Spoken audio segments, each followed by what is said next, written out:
جو ہے وہ گاڑیوں کے شیشے توڑے اور گاڑیوں کے اوپر جس طرح سے انہوں نے مظالم کیے، تو انہوں نے گلو بٹ کی یاد تازہ کر دی۔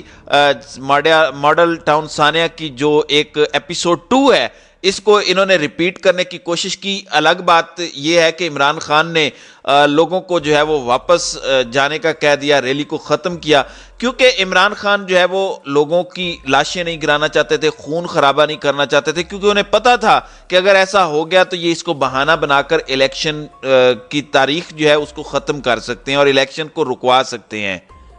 اب ایک جانب آپ نے مریم نواز کو دیکھا کہ وہ بار بار یہ اپنی دریدہ دینی کرتے ہوئے کہتی ہیں کہ عمران خان چھپا بیٹھا ہے زمان پارک کے اندر، بیڈ روم کے اندر چھپا بیٹھا ہے، اور عمران خان جو ہے وہ عدالتوں کا سامنا کرے، عمران خان کے وارنٹ گرفتاری نکالے گئے ہیں، یہ انصاف کی بات کرتا ہے تو انصاف کے تقاضوں کے تحت گرفتاری دے۔ وہیں دوسری جانب رانا ثناءاللہ، جس کے 20 دن سے گجرانوالہ جو ہائی کورٹ ہے وہاں پہ اس کے وارنٹ گرفتاری نکلے ہوئے ہیں، لیکن اس کے باوجود رانا ثناءاللہ وہاں پر پیش نہیں ہوئے، اور نہ ہی نگران حکومت نے اس طریقے سے، جس طریقے سے عمران خان کو گرفتار کرنے کی زمان پارک میں گزشتہ 1-2 ہفتوں سے کوشش کی جا رہی ہے، اس طرح کی ایک کوشش بھی رانا ثناءاللہ کے حوالے سے کی گئی ہو۔ تو یہ سارا کا سارا جو چیز ہے، یہ ساری کی ساری چیز آپ کے سامنے ہے۔ پھر بلوچستان کے اندر انہوں نے جو ہے وہ عمران خان کو گرفتار کرنے کے لیے کوئٹہ پولیس جو ہے وہ زمان پارک پہنچی، لیکن وہاں کی بلوچستان کی جو ہائی کورٹ ہے اس نے عمران خان کے جو وارنٹ گرفتاری تھے اس کو 2 ہفتوں کے لیے منسوخ کر دیا۔ تو یہ ایک طرح سے جو ان کا عمران خان کو گرفتاری کا ایک طرح سے منصوبہ تھا، اس منصوبے کو جو ہے وہ ایک طرح سے بریک لگی ہے۔ دوسری جانب آپ نے مریم نواز کو دیکھا۔ مریم نواز نے ٹیلی ویژن پر ایک انٹرویو بھی دیا، اور جس میں انہوں نے کہا کہ عمران خان نے جو ہے وہ نواز شریف کو جو ہے وہ زہر دینے کی کوشش کی جب وہ عمران خان اقتدار میں تھے اور نواز شریف جب جیل میں تھے، اور دوران قید زہر دینے پر پلیٹلیٹس جو ہیں وہ گرے تھے، اور عمران خان جو ہے وہ سب سے بڑا فتنہ ہے، اور جو قوم جو ہے وہ ثاقب نثار کو جو ہے وہ معاف نہیں کرے گی۔ انٹرویو کے دوران ان کا کہنا تھا کہ نواز شریف کو دوران قید زہر دیے جانے سے ان کے پلیٹلیٹس گرے ہیں، جب ان کی حالت بگڑی اور وہ زندگی اور موت کی کشمکش میں آئے تو کچھ لوگوں کے ہاتھ پاؤں پھول گئے۔ یعنی ایک طرف زہر دینے کا مقصد ہی تھا کہ نواز شریف کو مارا جائے، لیکن جب وہ مرنے لگا تو ہاتھ پاؤں پھول گئے۔ تو یہ عجیب و غریب بے وقوفانہ سٹیٹمنٹس دیتی ہیں، عقل سے کام لینا نہیں ہوتا، ٹھیک ہے۔ جب مارنے کا مقصد ہی یہ تھا، زہر دینے کا مقصد ہی یہ تھا کہ وہ مریں گے، وہ مر جائے، لیکن وہ مرنے لگا تو ہاتھ پاؤں پھول گئے۔ پھر انہوں نے کہا کہ نواز شریف کو باہر بھیجنا انہی لوگوں کی مجبوری تھی، کبھی نہ کبھی یہ بات سامنے آئے گی کہ اس معاملے میں بھی عمران خان ملوث تھے۔ تو عمران خان کے اوپر ایک نیا الزام جو ہے وہ مریم نواز نے بغیر ثبوتوں کے، بغیر کسی وجہ کے ایسے ہی دھر دیا ہے۔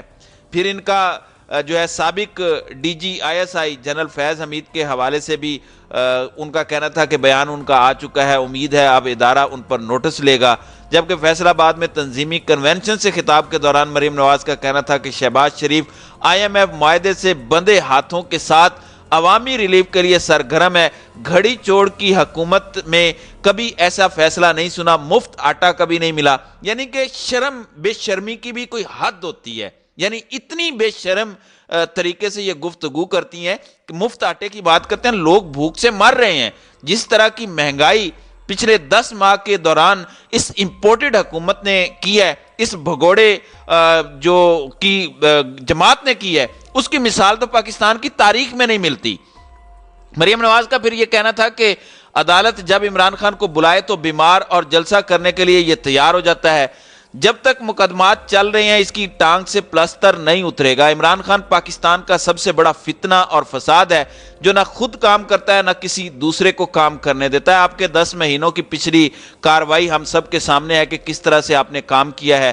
30 سال سے آپ کا خاندان جو ہے وہ شاہی خاندان جو ہے وہ پاکستان کے اوپر مسلط ہے، اور پاکستان کی تباہی جتنی نون لیگ نے پھیری ہے، جتنی پیپلز پارٹی نے پھیری ہے، اس کی مثال جو ہے وہ ہسٹری میں کسی دوسرے خاندان کی ملتی نہیں ہے۔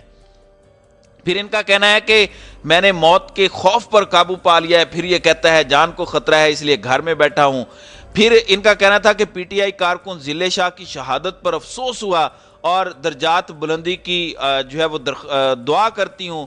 پھر مریم نواز کا کہنا تھا کہ قوم ثاقب نثار اور پاناما بینچ کو کبھی معاف نہیں کرے گی۔ ملک ترقی کر رہا تھا مگر پاناما بینچ نے نواز شریف کو دفتر سے نکال کر ملک اور غریب سے دشمنی کی۔ نواز شریف کی قیادت میں ملک ترقی کر رہا تھا، پاناما بینچ کو مصیبت پڑ گئی جس دن نواز شریف کو دفتر سے نکالا گیا۔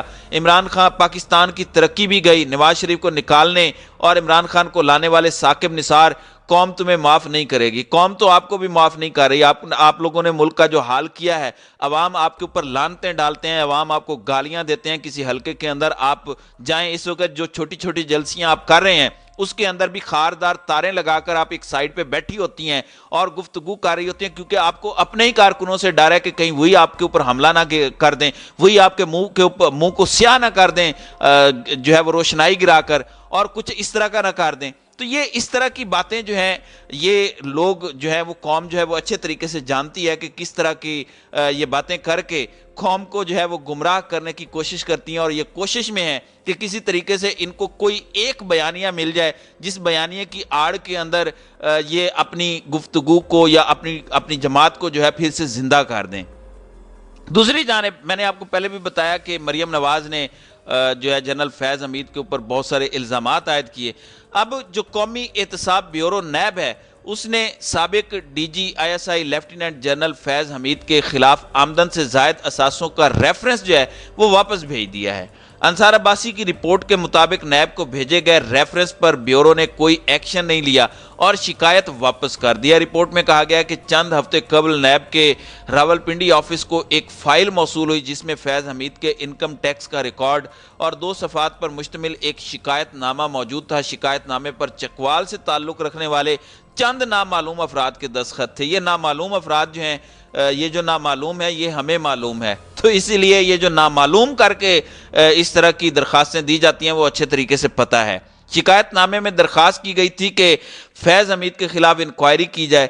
ذرائع کے مطابق ڈی جی نیب نے فائل کا جائزہ لینے اور حکام سے مشاورت کے بعد شکایت واپس کر دی کہ متعلقہ حکام کے توسط سے بیورو کو باضابطہ درخواست کی جائے۔ رپورٹ میں کہا گیا کہ نئے chairman NAB lieutenant general retired Nadeem Ahmad Butt کی تعیناتی کے بعد توقع ہے کہ معاملہ نیب کو واپس بھیجا جائے گا۔ بات یہ ہے کہ کوئی بھی قانون سے اوپر نہیں ہوتا، چاہے کوئی جرنیل ہے، چاہے کوئی جج ہے، چاہے کوئی عام سویلین پرسن ہے، ہر ایک کے اوپر انصاف کا ترازو جو ہے وہ یکساں ہونا چاہیے۔ لیکن جنرل فیض حمید کے حوالے سے یہ جو درخواست دائر کی گئی ہے اس کی ٹائمنگ بڑی امپورٹنٹ ہے۔ تو ناظرین کرام، آپ کی اس ویڈیو کے حوالے سے کیا رائے ہے؟ اب اپنی رائے کا اظہار کامنٹ سیکشن میں ضرور کیجیے گا۔